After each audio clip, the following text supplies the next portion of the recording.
The dollar in your wallet is backed by nothing. No gold, no silver, just paper and a promise. So here's the question. Why do billions of people around the world trust that promise more than they trust their own country's money? Here's the part almost every finance video gets wrong. The dollar isn't dominating because America's the richest country. It's dominating because of a hidden system that forces even America's biggest rivals to keep supporting it. Once you see that system, you can't unsee it. And the strangest part, the entire system is being held together by something that should have collapsed long ago: debt. By the end of this video, you'll understand why the world's most powerful currency is also built on its biggest weakness, and why economists can't agree on how this story ends.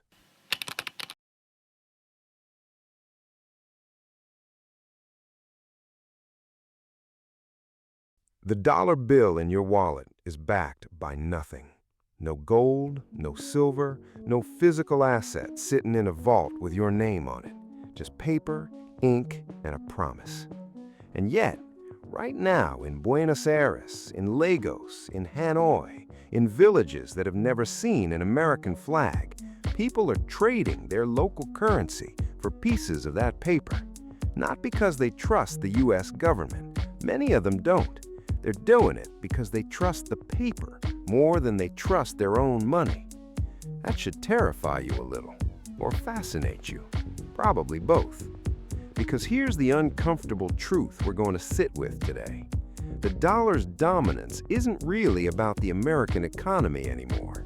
It's not even about American power in the way you'd assume. It's about something quieter, older, and far more fragile than most people realize. And once you see the actual mechanism holding this whole thing together, you won't look at your paycheck, your savings account, or the news headlines about de-dollarization the same way again. Let's start with why this matters right now, in 2026, not in some abstract textbook sense.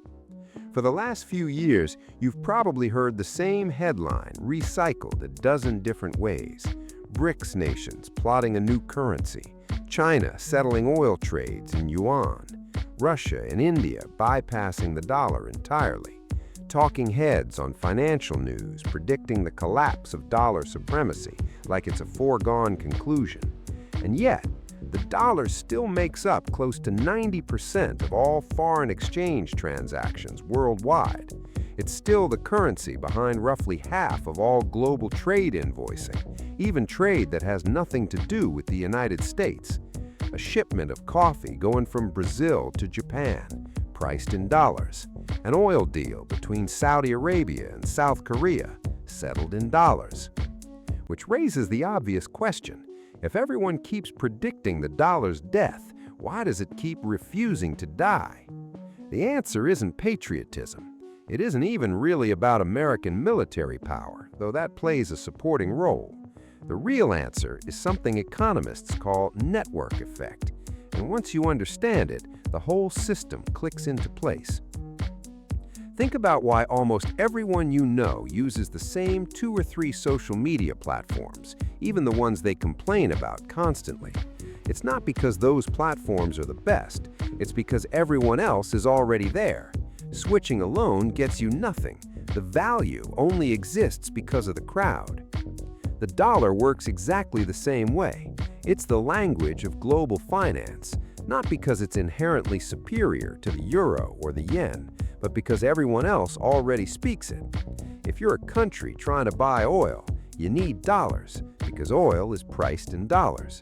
If you're a bank trying to settle an international trade, you need dollars because that's the currency every other bank on the other end is equipped to handle. The system feeds itself. The more people use it, the more useful it becomes, which pulls in more people. This is the part most explainers stop at, but it's not the real story. The real story is what's sitting underneath that network, and this is where it gets uncomfortable. Here's the mechanism nobody wants to say out loud on cable news. The dollar's dominance is now propped up by debt, specifically American debt, that the rest of the world is functionally forced to keep buying. Walk through it slowly because the logic matters. When a country runs a trade surplus with the US, say it sells more electronics or oil or manufactured goods to America than it buys back, it ends up holding a giant pile of dollars. Those dollars are useless just sitting there. So what does that country typically do? It reinvests them. And the easiest, most liquid, most safe place to park $1 trillion is US Treasury bonds. Which means countries like China and Japan, countries that in theory compete for global influence, are also two of the largest holders of American government debt. They are, in effect, financing the very system that gives the dollar its power, not out of loyalty, out of necessity. There's simply nowhere else that can absorb that much capital, that reliably, at that scale. This is the part that should stop you for a second. The United States runs enormous deficits, spends far more than it collects year after year. In a normal country, that would eventually trigger a currency crisis, inflation, capital flight, a loss of confidence. But America has for decades gotten away with something almost nobody else can. It borrows in its own currency from the entire planet, and the rest of the world keeps lending because the alternative feels riskier than the debt itself. Economists have a phrase for this. It's called the exorbitant privilege. A French finance minister coined it back in the 1960s, half out of admiration, half out of resentment. And it's aged strangely well, because 60 years later, the privilege hasn't gone anywhere. If anything, it's grown. Now here's where hype and reality start pulling apart, because this is usually where the story gets oversimplified in either direction. The hype says the dollar is about to collapse any day now, that BRICS currencies or gold-backed alternatives or crypto will replace it within the decade. That narrative sells well. Fear sells clicks. But look at the actual numbers. No single currency or basket of currencies